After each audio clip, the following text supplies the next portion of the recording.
In this video, I'm going to cover basically landscaping. So, first thing I'll show you is how to create land from a complete ocean section, or ocean submap. So Shift F2 brings up the world, and these maps over here are going to be the evil side stuff. I'll just choose map 20. Here we have an undeveloped submap. It's just all ocean. I will now choose, let's go with Big Hill. Anywhere you click, I'm just holding down the mouse button. You can click or hold down the mouse button, but if you hold it down, like, you're getting this effect where it's creating some pretty steep hills. But if you just want to hill the water out of the, hill the ground out of the water a little bit, just click or hold down the mouse button, whichever you want to do. And this system kind of came to me as an idea because of volcanoes. You know, volcanoes naturally form land by erupting and forming the land. And so I thought, oh, that's a cool way to do it in terms of design. Gives you a real natural looking landscape. And then, now here underneath the polygons, you can see the designer deletes the ocean sections when they are completely below dirt. That way you don't have polygons rendering that don't need to. So that's really all there is to that part. It isn't likely actually that you'd be designing too much from complete ocean like this, because I'll probably go around and just do the land, and then you guys can change it and fill it in. But there may be occasions where you would need to know how to do this if you're creating an island or something. Alright, now let's talk about some of the other options here. That's essentially a big hill. We can go with a smaller hill here, and you'll see the effect it has, like that. Get more above it. Now it automatically shades the side of a hill darker than the top of a hill, which is generally what you want. Otherwise, everything looks completely, just matte color, and you can't tell where the hills are at all unless you have this shading going on. So that's pretty straightforward as well. Then there's also, and this is a nice feature, a method of averaging the hill or the landscape. So let's go with, where's the average here? Medium average. So medium average is going to basically average things out. And it sort of creates little plateaus. And if we can go with a larger average, big average here. So if you have hills or valleys or whatever, you can average them out if you like, oh, that's too much. And then you can get things to look how you want that way. Also, let's cover valleys, opposite of hills, pushing the ground down. Once it has deleted the ocean polygons, you can go down below sea level that way. Let's go with a small valley. Essentially, it's going to create like a little trench kind of a thing. That's even still a bit big. Do I have a smaller one? I think I do have tiny valley. Yeah, I do. So tiny valley is just, that's what I used to create like a moat around a castle or something like that. Alright, and then of course you would have to texture this using the different texturing techniques, because you probably don't want this to be all dirt. So you're going to choose grass texture and go through and set texture huge to start off. Oops, I'm doing a set texture. I don't want that. Turn that off. And then choose this grass again. There we go. So you'd have to go around and get this all set to grass, and then put sand along the edges if that's what you want. So pretty straightforward though. There's another option in the list called standard land. As you see, it's right here.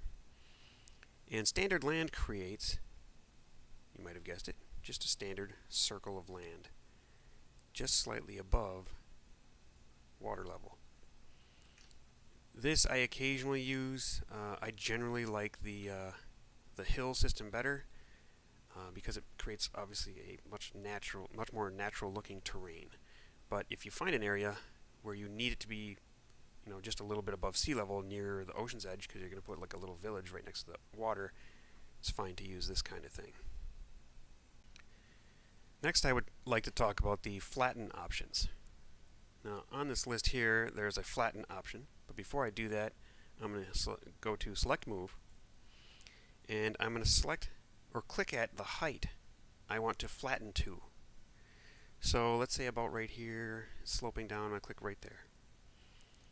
So it has recorded the height that I clicked at right there for the flatten option.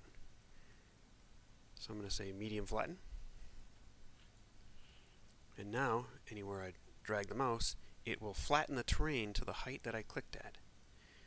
This comes in handy when you want to create a plateau for a village or dungeon entrance or shrine or whatever you want. Now, the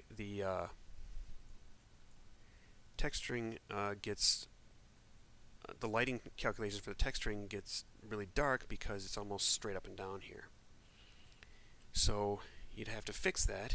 I guess you could leave it, but it wouldn't look that good. So to fix that, you just use the standard averaging commands. So I'll go with medium average. So you'd have to go along and average this out. Medium average might be too big. So we can go with small average. Small average is fairly small, so you kind of have to draw with the mouse around there. Get it to fix it. This is obviously more of a problem here.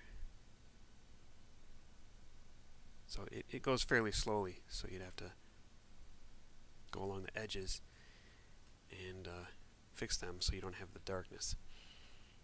It's pretty straightforward also. When you use the standard land option, you may also have to do that, because I'll show you that quickly. If we go to standard land, because you were trying to create a village near the edge of the water here, you're going to get the same darkness along this standard land edge where it intersects the higher terrain. So again, here you'd have to go with the average function and average this out so that the lighting wasn't like that. Okay, here to demonstrate some of the other options, I've created a piece of land that surrounds this body of water. Essentially, of course, this would be a lake, but if you wanted to change this from a lake to a lake of lava, here's how you would do that. First of all, there's an option for remove liquid, so get rid of all the liquid. And there. Then there's an option for set lava section. Now, the height of the lava is higher than the liquid. And that's because the height of the lava is at the last place, at the height of the last place I clicked when I had select move on. That's how you choose the height of the liquid you are placing.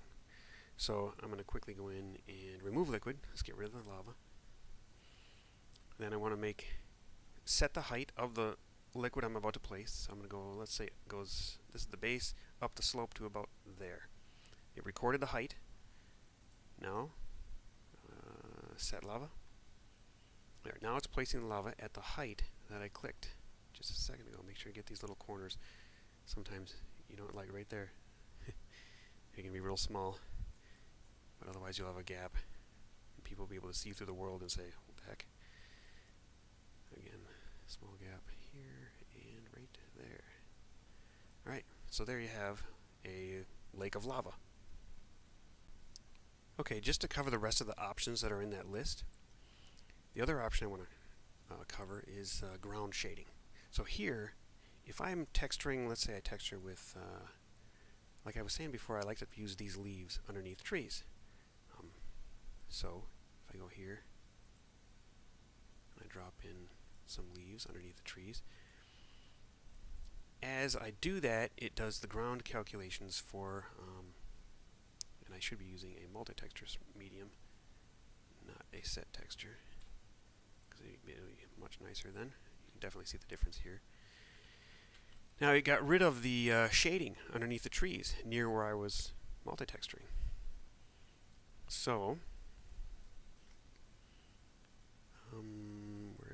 ground shade.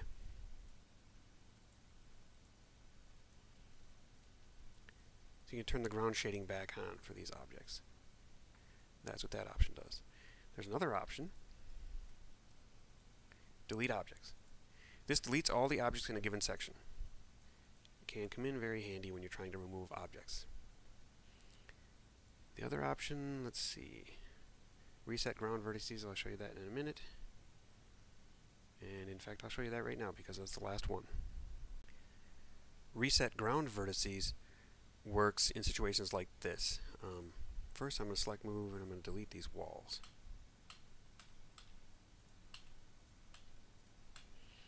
And obviously you can see that I've dragged some of the vertices around, so all these are screwed up. So